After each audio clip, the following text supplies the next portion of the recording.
Florida and beyond to bring them valuable information in all sorts of times, but especially in times where so many of us are locked down at home and maybe going a little stir crazy. So we're hoping that some of the presenters that we're bringing you guys lately that you find valuable. And today I thought that one of the best things that so many people need is help when they're stressed.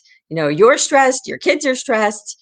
And not only is everybody stressed, but y'all are stuck in the same house together 24/7, which can really make our stress levels even go to the next level. And then I'm sure that some of you guys are already thinking about the fall and kids going back to school and what that's going to look like when they've spent all this time at home. And that could be a scary thing to think about, but we can use this time now to start working on some of those skills to regulate, to kind of get us in a more comfortable place so that when those stressors do come at us, we're a little bit more prepared.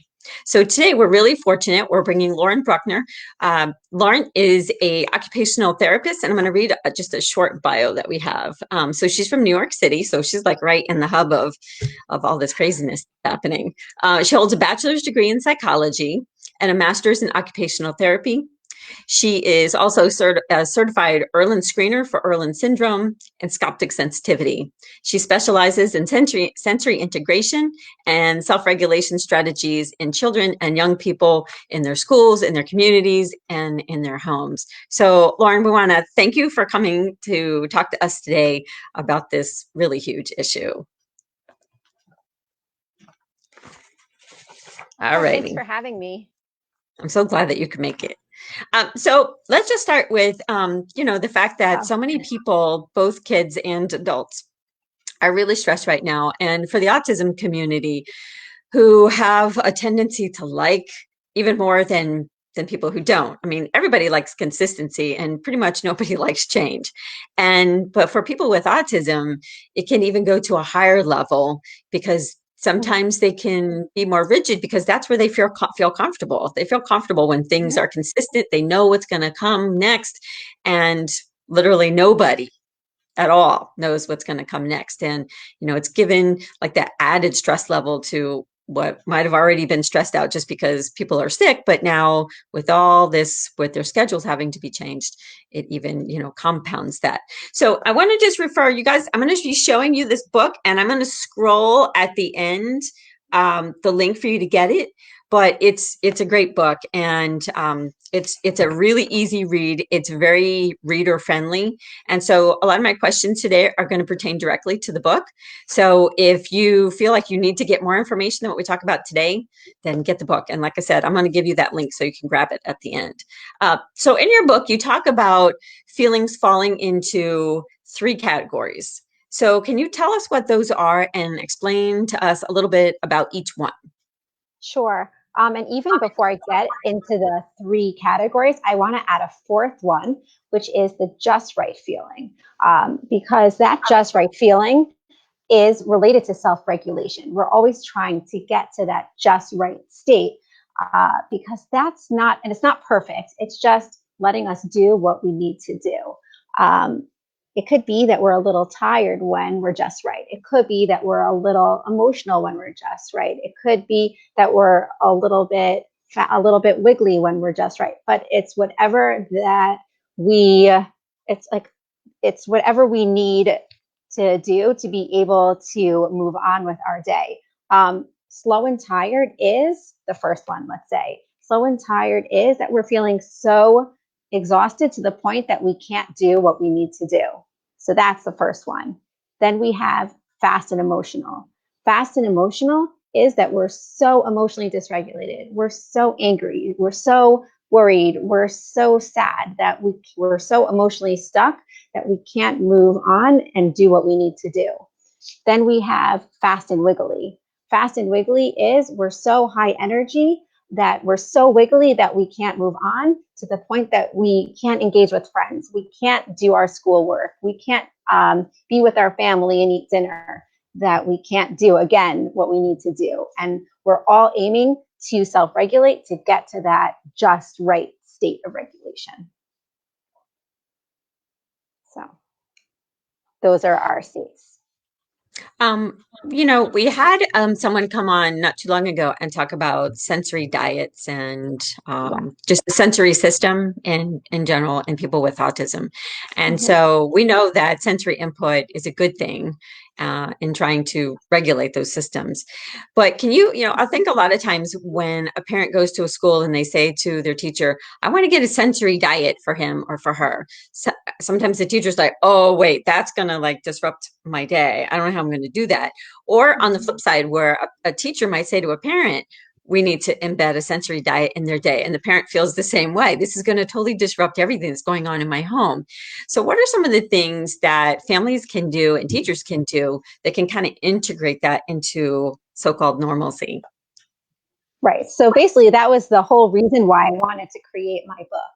And because everything should be embedded in the context of daily routines. And so let's say we want to start with anywhere body breaks. Anywhere body breaks are the least restrictive way to integrate sensory information into the context of a child's school day. Um, that's the first step in the self-regulation continuum. Those can be done through small movement and also sometimes from a cognitive behavioral perspective. I want to state that those are least restrictive, they're small movement, but they should also be linked to the state of regulation that the child is experiencing. Otherwise, there's less meaning behind it. So I wanted to give a few examples of those. For example, we have something called a palm push. We wouldn't simply do this palm push. We would say, I want to label my feelings. So let's say I'm feeling slow and tired. I'm going to take my slow and tired feeling. I'm going to put it into my palm push and I'm doing something tangible with it so that I feel in control of that overwhelming feeling. Another example could be, let's say I'm feeling fast and wiggly. I'm going to take that fast and wiggly feeling. I'm going to put it into my finger pull. I'm doing something tangible with that feeling. I'm connecting my feeling to my strategy. So it's not that I'm just doing these small movement exercises in isolation. I also want to mention there's a free downloadable resource in my publisher's website. So if you went to this, the Kids Guide to Staying Awesome and in Control on Jessica Kingsley Publisher's website, there's free downloadable resources. There's visual guides that you could see all these different examples. I would put them up next to your child's learning space or wherever you think that your child would access this on a consistent basis. You would want them to be able to label their feelings, choose that strategy. A lot of them are self-explanatory, and then be able to link their feeling to that exercise because that's empowering. It's empowering for them to say, I'm feeling fast and emotional, to take that feeling, put it into the exercise, right? This is another example, a pretzel. Even just the act of saying, this is how I'm feeling, and I have the choice of saying, this is the strategy I'm using, it's empowering. I had a child who said to me, all day long, my teachers are telling me I have to do math, I have to do reading, I have to do writing.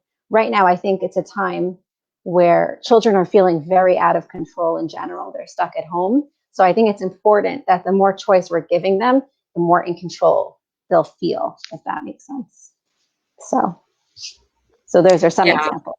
Yeah. Well, I mean, you kind of led to another great topic is control and how, so many just children, just being Yeah. children, they try to control situations. And Yeah. especially a lot of us do that. That's our go-to Yeah. in times of fear.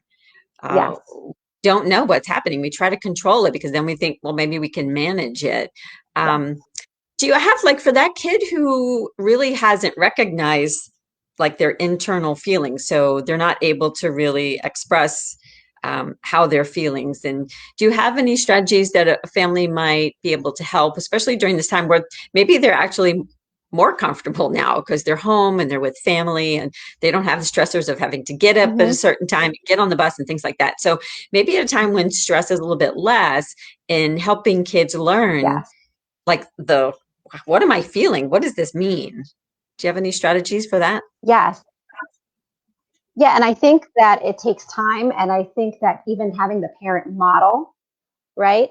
I'm feeling slow and tired and just, I think it's one thing for a parent to say, I want you to practice your exercises, but having a parent lead by example Like, for example, I know that my children, the one strategy that they do the most is deep breathing, because that's the one exercise I do the most. So it's like we have to practice what we preach. And if we're consistent in implementing these routines on a daily basis and try to catch them before it escalates, I think that that's important. Another good suggestion in implementing these routines is like a visual reminder. So when my children were younger, when I was trying to get these strategies to become a routine, I would give them like a little bracelet that had some texture on it. And that was like, we had a strategy of the week. So that was a visual cue that even I would minimize language. I would point to the bracelet and be like, oh, that's your reminder to use your strategy without the back and forth language. So those are some suggestions for just, but I think it's also important to have them connect. Oh, I have my heart's beating really fast. Maybe that means that I'm about to have some emotionality. I'm feeling fast and emotional. My body feels really heavy. That's what slow and tired feels like. So making the connection between what their body signals are telling them and states of regulation. But on another point, it's important for them to realize that I can't tell them how their body is feeling, that they have choice in labeling their feelings as well. I feel like I keep going back to choice, but it is. It's all about choice and making children feel empowered, that they're the only ones who can say how they're feeling. So. Yeah, and I think that both parents and teachers, we kind of create a sense of codependency in ourselves because we feel like we always have to help, help, help. And in the end, sometimes what we're doing is the opposite because we're not really giving them the tools to grow and become an independent human being. So for the families that, I love the bracelet idea. I think that's really good because then you're not having to talk all the time, but just, gesture really to the bracelet. That's awesome. So for the families out there or teachers that are saying, oh yeah, well, we tried those little things, and they didn't work. Is there like a next level that they should go to, or what can they do when they say, or what might be some reasons even why those didn't work? And maybe then what can they do when they see that they don't work? I think, first of all, it's important to rule out anything medical when we're thinking about those things, right? I think it's also important to make sure that children are sleeping.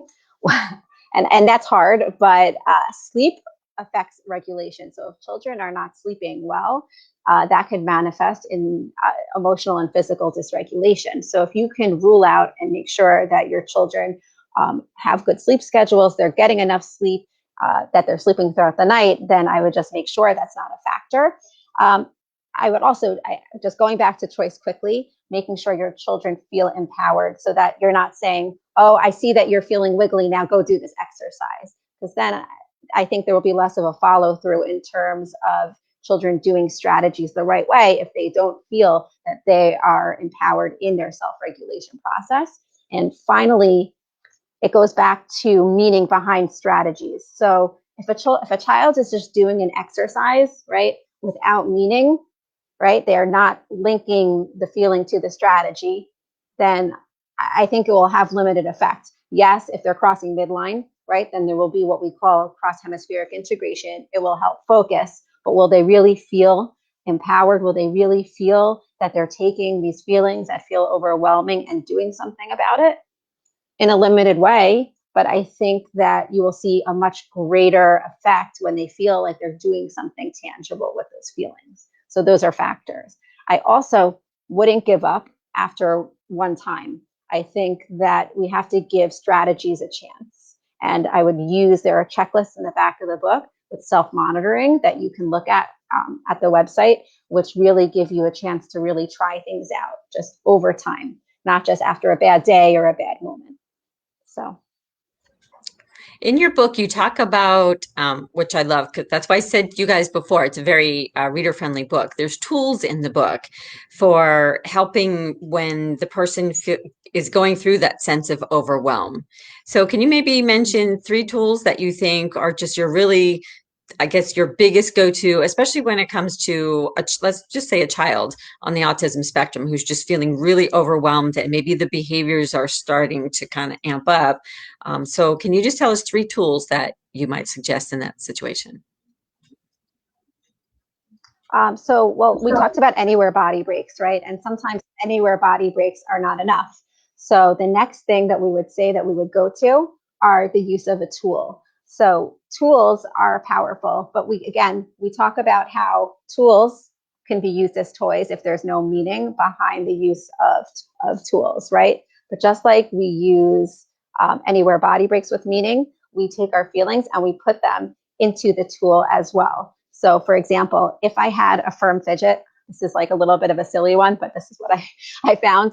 I could say, okay, I'm labeling my feeling. I'm feeling anxious. There's a lot going on in the world. I'm taking my anxious feeling. I'm putting it into my fidget. I'm doing something tangible with that feeling. I'm feeling better. Another example could be manipulatives. I'm feeling fast and wiggly. I'm taking out some building manipulatives.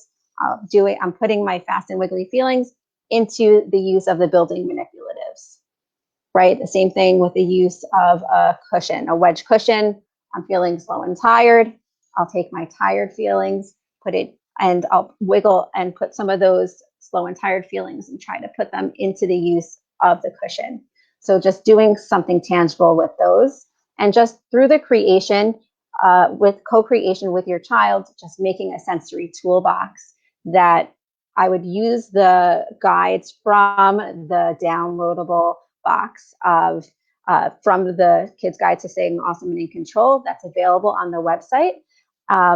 Have your child be a proactive helper in its creation, but just ensure that you're following the guidelines that relate to sensory integration. So for example, spiky fidgets help with alertness, firm fidgets help more with emotion and getting energy out.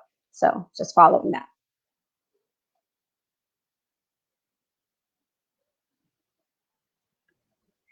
Somebody from the community asked if you could give some examples of crossing the midline exercises that would help Oh, with improving focus.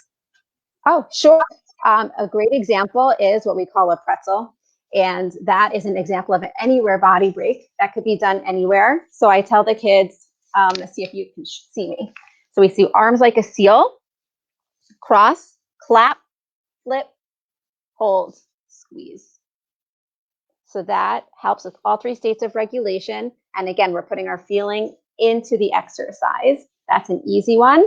Another one would be give yourself a hug, tight squeeze, all three states of regulation. What I like about this one is that we're connecting an emotional component with this. And I have the kids think of a peaceful place. So we're taking our arms, we're thinking about a peaceful place as we're hugging. So we're combining the physical with the emotional.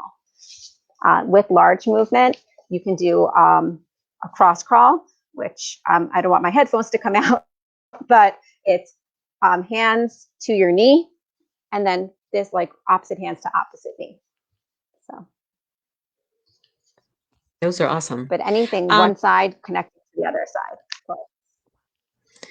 side.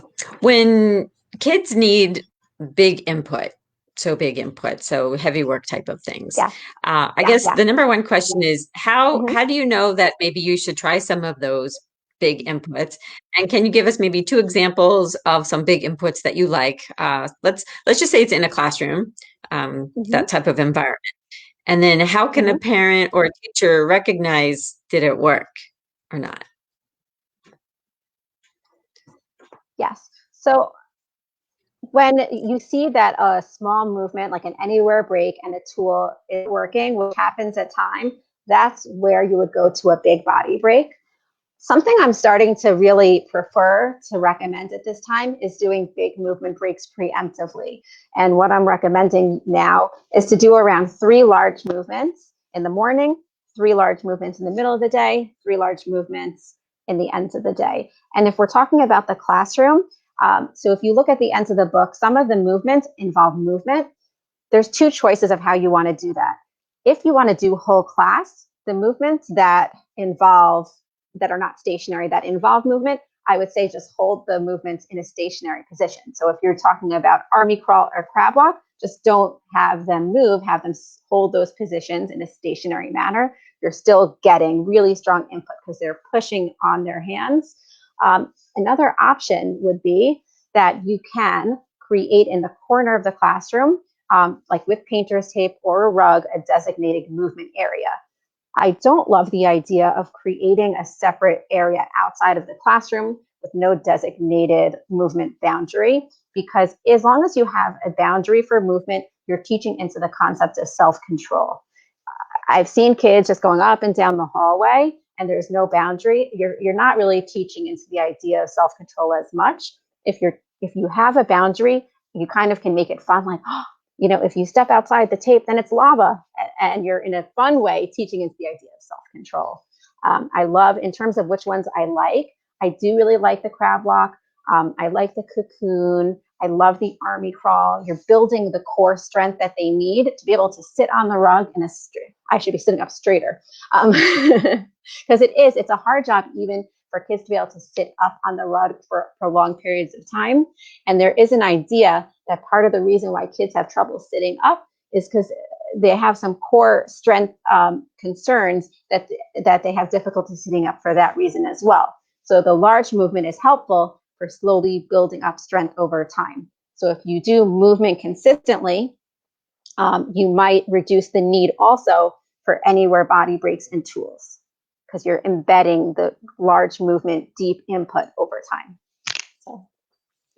And in your book, you also talk about, you actually give several different suggestions about how a parent can make their home more conducive to a child who has self-regulation issues. So can you give us 3 examples of what some of those things might be? Yeah. I know that you put a lot more than that in the book, but just kind of like a sampling. Sure. I actually love talking about that because it's easy and it's just like simple hacks. One way that you can really easily do that is just lighting techniques, and natural lighting, incandescent lighting is really a simple way to reduce fight or flight. And it's just gets kids to be able to self-regulate really simply. Music is like a really simple way to get kids to calm down or increase levels of alertness. High frequency music is alerting. Low frequency music is calming. Binaural beats is where music goes from one headphone to the other, helps with focus. A good one is Hemi-Sync. Another one, which we kind of touched on, is just the creation of a cool down area. So if you have a child who tends to go into fight or flight easily, if you could co-create a calm down space where there's a tent or there's like comfy pillows, and your child needs to be a proactive creator of the space. So what do they want to put in there? I think a sensory toolbox that's guided by the guides, where fast and emotional, fast and wiggly, slow and tired, sensory tools are in that space. But there's also artwork that your child likes. There's maybe a stuffed animal that your child likes. What makes them feel safe? But it's important to reiterate that this place is not a punishment. They're going there when they're feeling happy as well. Maybe there's play dates and they're playing with their siblings there. You're going in there. So it's just associated with positivity. I would minimize language if they are going there. When they're feeling emotional, maybe you have a signal like you touch your nose and they know to go there. So just practice utilizing the space. So these exercises are applicable, by the way, to adults and to kids. Oh, that's what, actually, that was somebody's question. Yeah, I know. They just asked.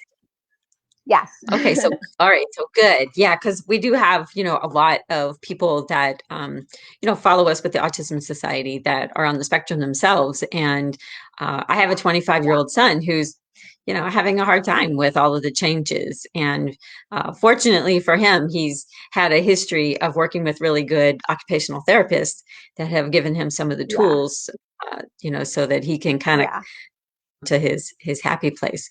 But are most of these really relevant to adults as well? And is there any one or two that you think might be more effective for an adult, or they're pretty much for everybody across the board?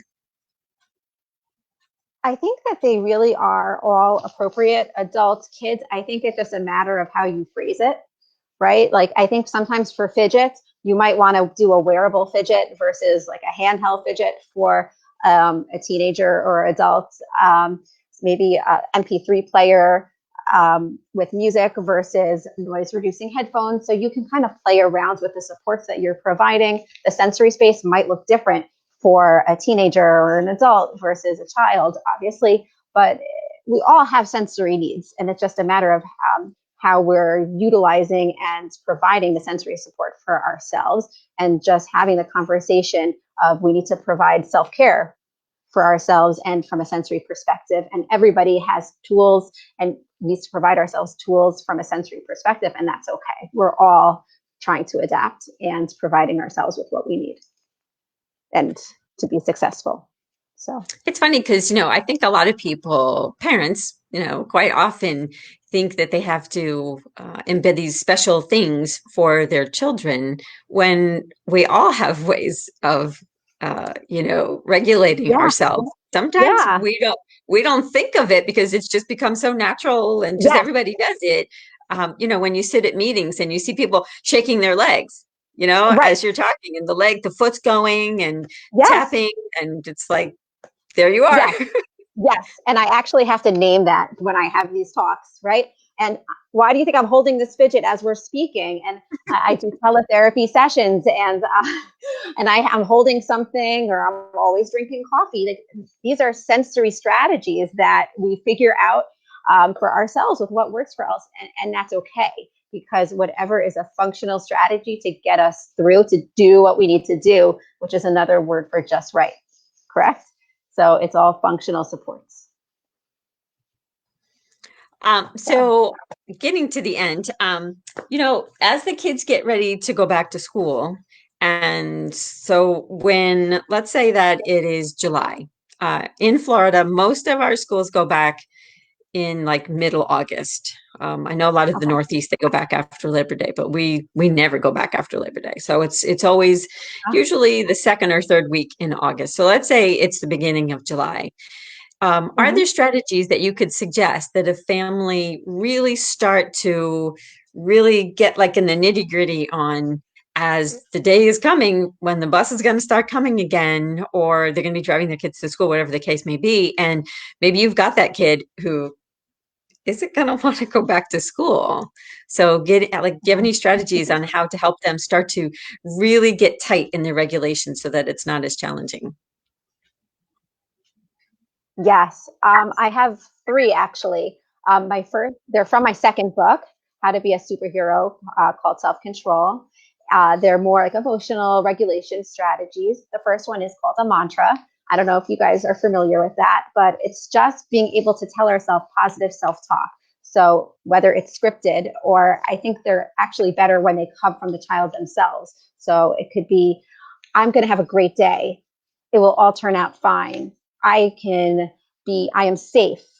School will be great. So just, and even writing it out, making that card and putting it in their backpack, writing it on their wall, bringing it to school. So however they want to do it, if they want to decorate it, if they just want to have it in their head, just so that's the first strategy. So it's to make a mantra. Another strategy is a worry box. So it's visualizing in their minds a box where they're going to put anything that's worrying them. And what I like about this strategy is the imagination component. The imagination component provides control over feelings that are overwhelming. Okay. So they're picturing, what color is the worry box? What's it made out of? Is there a lock? Right. So once they're done imagining all of those components, they're going to put anything in their mind that's worrying them into that box. They're going to lock it. And now all those worries are gone and they can move on. A way to make this more tangible is to even take like a Kleenex box and to write down worries. And you can do this every day. Put anything on their mind, like any worries, write it and then put it into the Kleenex box, right? They can decorate the Kleenex box, write worry box, and do this every day to make it a more tangible strategy until they can do this in their minds. A third strategy, which is similar to this, is called the journal in my mind. And this is very good for before bed. If your child has a lot of things like on their minds, I actually made this when one of my children was having a lot of difficulty falling asleep because they had so much on their minds. Their minds were racing and they just couldn't fall asleep. So it's, again, that imagination piece provides control. Okay. So what color is your journal? What kind of paper is in your journal? Are you using a marker to write? Are you using a crayon? Are you using a pencil? Uh, Write down anything on your mind that's bothering you or keeping you, that might keep you awake. You can even draw or scribble scrabble. Once you're done, you're going to close the journal and then we're able to move on and go to sleep. To make this more tangible, you can actually try really journaling before bed until this becomes a strategy they can use without the journal. So those are the 3 strategies I would suggest.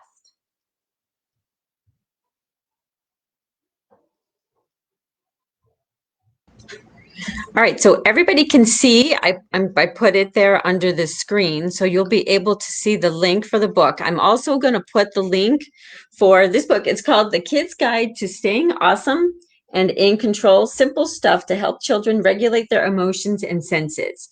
Again, it's a really easy read. It's got visuals, it's got lists, it's got all kinds of great information, and there's just tons of good stuff in it that I'm sure so many people can easily use. I love those kind of books that just tell me what I need to know, and so I can start just move on. When I'm faced with a book that has tiny print and it's like this thick, it just sits. It just has to wait for me to have a moment. Yeah. But I have it here, and then guys, I'm gonna put it on Facebook. It'll be in the comments there, and on our YouTube channel for the Autism Society of Florida. I will also put it down underneath the video so that you'll be able to see it there too. So Lauren, I wanted to thank you so much for coming on and talking to us. Such valuable information, and in such a really trying time. Oh, great. Thank you so much for having me. Well, thank you for, and thank you for this. And if you send me the information on the other book that you talked about, I can add that as well, because those were some really great strategies. And I know a lot of you guys out there, because I see these kids all the time, they're list makers. They like to write things down. And so I love what you just talked about with the writing.